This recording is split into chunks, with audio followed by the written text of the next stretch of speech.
2025. gada septembris. Ko tad tas sola mums numeroloģiski? Septembris, 9. mēnesis, 9, Mars, aktivitāte, dinamika, vēlme sevi pierādīt, agresija, kara darbības. Pats gads, 2025, ir devītnieku gads, tātad 2 devītnieki. Maksimāli izpaužās Marsa enerģijas. Ir svarīgi būt aktīvām un savu enerģiju kaut kur likt vietā un realizēt. Bet šajā septembrī ir jābūt uzmanīgam. Septembrī ir arī Saules un Mēnesa aptumsums. 7. septembrī Mēnesa aptumsums, 21. septembrī Saules aptumsums. Un redzat, šīs divas aptumsuma dienas galīgi nav piemērotas aktīvām dinamiskām darbībām.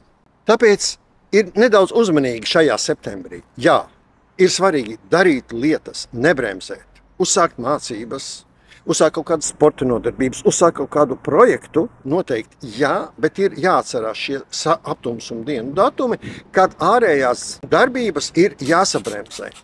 Aptumsuma dienas nav pasaules gals, nevajag klausīties dažādās sazvērstību teorijas par kārtējām milzīgajām problēmām. Aptumsumi ir regulāras astronomiskas parādības, bet tomēr dažus principus vajag ievērot. Aptumsuma dienās ir svarīgi saglabāt klusumu un mieru un ļoti kontrolēt savus emociju izpausmes.